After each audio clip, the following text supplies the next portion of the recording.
Since Tim Tebow, Brantley, Murphy, Driscoll, Greer, Harris, now Luke Del Rio, Florida starting quarterback since winning a national championship, of course, in 2008.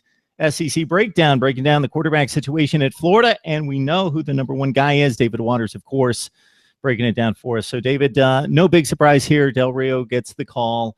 A lot of inexperience there at quarterback across the board other than Austin Appleby and what he achieved in the Big Ten. So no big surprise here, though.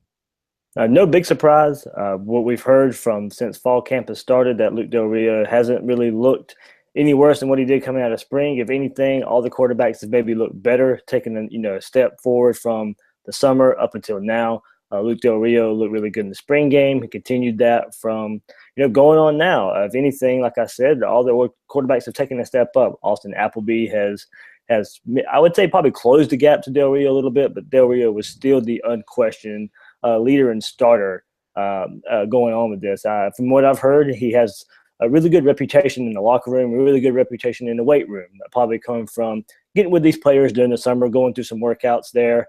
But it's at least Florida now is in a different situation than what they were last year. They're going into game one with Luke Del Rio being able to take 2 weeks of game prep going into game one. He is now the starter. He'll get the reps with the rest of the number ones on offense, and we'll see how much he can build from there.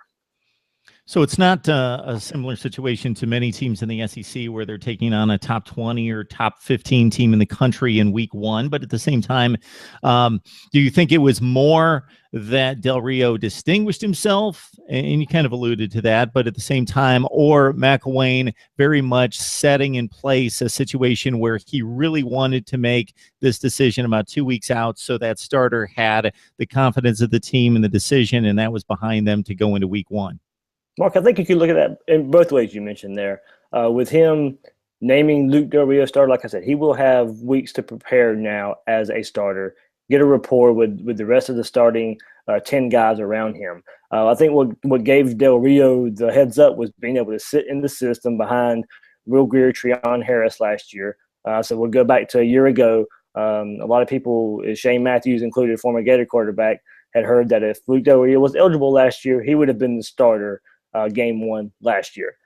So Del Rio, what he does good for Florida is when they come out of the huddle, he knows everything to do pre-snap. He knows what play to audible to. He knows what position to get players into. He sees things better before the snap than any other of the Florida quarterbacks right now, and that's due to his experience. So I think that was the main reason Jim McElwain can go with him. As far as his ability to throw the ball. Right now, from everything I've heard in camp, he has a little bit of, timidness and trying to throw the ball downfield. He checks down a lot, but that necessarily has to do without being there and seeing scrimmages and stuff. Well, that has to do with the offensive line maybe not protecting, and he feels like he has to get rid of the ball. But that is, probably part one of McElwain for the quarterback is get rid of the ball. So can he get a rapport with receivers, try and get some deep balls? That's the big negative I heard about him. But as far as the positives go, like I said, he pre-snap, he knows what to do, knows where to go with the ball, and he gives his wide receivers the ability to catch and maybe make something happen after the catch. First 3 games at the Swamp, week 1, September 3rd against UMass, should not be difficult, but at the same time, we know what's happened in recent years with the Gators against a few big underdogs, even at home. Kentucky, week 2, that's when Mr. Del Rio a little bit more on the map. It's not going to be really until week 4 at Tennessee when he's really thrown into the fire against an elite team and when most of the nation's going to see him play. For those people that haven't heard a whole lot about him or seen him, including ourselves, because he just hasn't been on the field that much, what kind of quarterback are we looking at? He's a smart guy. Like I said, it was funny. Last week, Gridiron Now, or our friend Chad Nippling, does a lot of work with them. They put out an article with anonymous coaches, and anonymous coaches said directly about Luke Del Rio, he is not a starting caliber quarterback in the SEC. A week later, Jim McElwain named him a starter.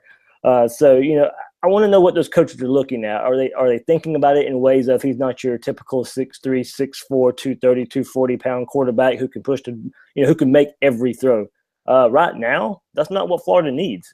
We saw the putridness of the offense of the last half of last season.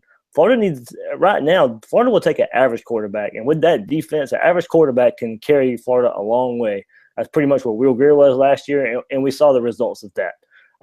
So a quarterback, what we're getting, Mark, I think, first 3 games at home in the Swamp, in the friendly confines, I think it's going to be pretty good for him to get 3 games under his belt. I do think in that first game though, against UMass, since he is named the starter and that game should presumably be well out of hand somewhere in the second half, I do think you will see a pretty good bit of Austin Appleby, hopefully in the second half, maybe an entire fourth quarter to see what he can do. Because, week 4, Mark, like you said, they're going into Tennessee. Luke Del Rio, Austin Appleby, no matter who it is, has never played in an environment like that. Austin Appleby, yes, he's played in some big stadiums, but this is a rivalry game, and a rivalry game against an opponent that is just ready to lose a big winning streak that Florida has over them. That place is going to be rabid, crazy. Rocky Top will be rocking. So whoever it is, right now, all indications Luke Del Rio should be the guy. His name starter. But going into that game, no matter who it is, their first experience in Tennessee and that SEC atmosphere will be one to remember.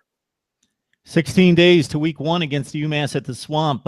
Jim McElwain has made his choice. It's Luke Del Rio at starting quarterback. David Waters, myself, Chad Niebling, and Mike LaValle on SEC Breakdown. Join us on Twitter, on Facebook, and right here on YouTube with plenty of SEC content leading up to week 1. All right, Dave, good stuff. Thanks, Mark.